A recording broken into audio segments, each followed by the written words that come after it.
What is going on, Vikings fans? It's Skol back again with another Minnesota Vikings off-season conversation, which I'm going to be talking to you guys about right now. And I've been just thinking about the recent transactions in the NFL and kind of everything that's been going on in just sports lately with free agencies, with trades. And it's been a lot of unexpected. And that's why I really think the Vikings, if they wanted to, they could have a real shot at getting Deshaun Watson. And that's what I'm going to be explaining to you guys in this video. A couple trade proposals and why I think Deshaun would be on board.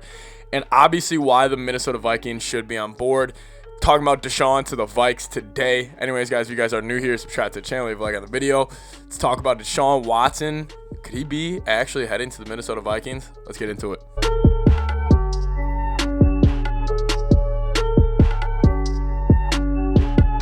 And Deshaun Watson, a 25-year-old top 5 franchise quarterback, is on the market.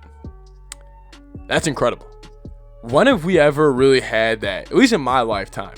I mean, I'm 21 years old. I have never really had a franchise guy get on the trade block at such a young time in his career. And it's really outstanding that he would even go about it the way he is. Now, like I said, I've never seen anything like this. No, Rick Spielman's never really had this opportunity as being a GM to trade for a guy like this. Now, listen. I saw this 3-team trade. It was done by Peter King of NBC Sports. His whole thing was pretty much the Vikings send 3 first, Madison to Houston, and then we send Cousins to San Fran. Garoppolo goes to Houston. We get Deshaun. You know, it's a trade where honestly each team will probably be fairly happy. Maybe the Texans will want a little more.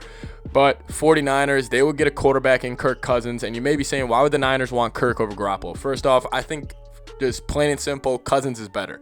And also, I think Shanahan is kind of getting a little sick and tired of Garoppolo not being there.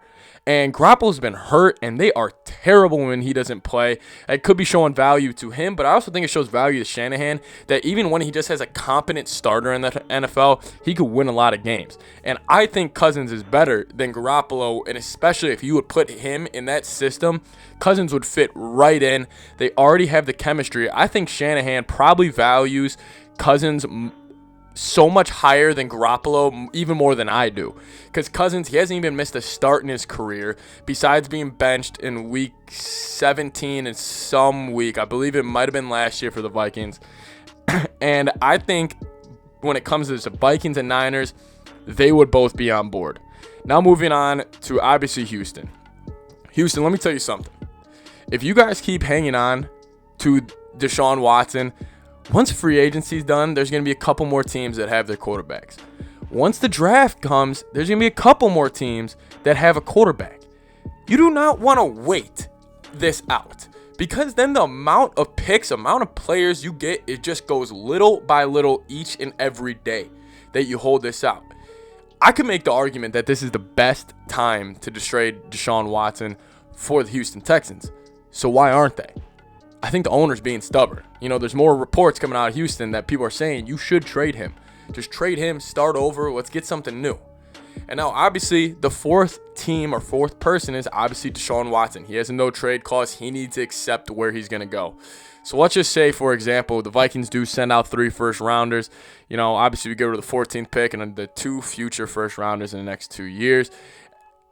I honestly think Deshaun Watson would absolutely love to come here. You have a city of Minnesota that hasn't really had a franchise guy in a while. You know, the last real quarterback we had was Favre, and that was for like a year, and I guess his second year was decent until, you know, it all hit the wall. Then again, I mean, we haven't really had a guy since Culpepper. And if Deshaun Watson can come in here, have a guy like Jefferson, have a guy like Cook, these are 2 young star skill players that those 3 could just build a rapport, build a connection, and it could develop over years. It's not just like, hey, you come in now and then, hey, we can win, which I do think we could. Next year, I think the Vikings, if they would somehow get Watson, they're a top contender in the NFC. But then they also are young where they could build that. You got some young pieces on the O-line. Deshaun may be looking at the defense, but if you sit him down and say, hey, we're getting Danielle Hunter back. He was the quickest player ever in NFL history to get the 50 sacks, and we realize that's what you need to do. It's also, we can go draft. We can go get you guys who you want.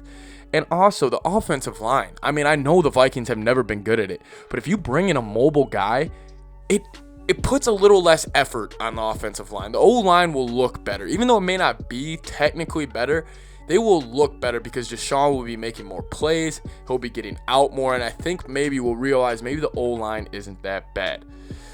Obviously, this is a huge hypothetical, but the reason I think this could happen is I just want everybody to look at the recent kind of big names in the NFL, and I guess the NBA too, that kind of shocked us.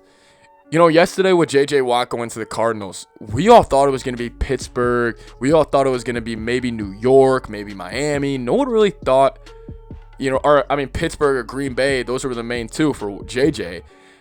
And for Deshaun Watson, it's kind of like New York, Miami, like Oakland, maybe Chicago has been thrown in there. Nobody's really mentioned the Vikings, just like how nobody really mentioned the Cardinals. Just like how when Kevin Durant went to the Warriors, everybody's like, oh, yeah, he could go to New York. Maybe he goes to Brooklyn. No way he teams up with the Warriors, though, who just beat him, and he just blew a 3-1 lead to him. Well, he did.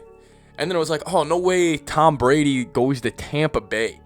No way he goes down there. Complete opposite culture of New England. Complete opposite weather. This is a complete flip of the script for him. And that's what he did. And I'm not saying that means, the Vikings are for sure in there. But I think it's funny how they're at least not in the conversation. And I think there could be something floating around where they really could have a chance at them. And I think Rick Spielman and Mike Zimmer, they're in their last year. Like, this is a 1-year trial for them, I think. Because I think if we miss the playoffs next year, I don't think they'll be back. And Spielman and Zimmer, I know everybody says they've been conservative, but they've been a little aggressive as of late.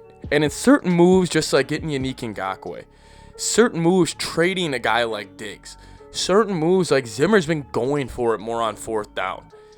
I know there's this whole stereotype that, Spielman loves this, they love to be conservative, all this. In the recent moves, it's been leaning towards the other way. Obviously, I don't think D. Watts will actually come to Minnesota. I think Cousins will be our starter. If I had to put $1,000, I would put it all on Cousins being our starter, but who knows. Anyways, guys, thank you guys so much for watching. Leave a like on the video, comment down below. Deshaun Watson to the Vikings. Could happen. Thank you guys so much. See you guys next time. Skol Vikes.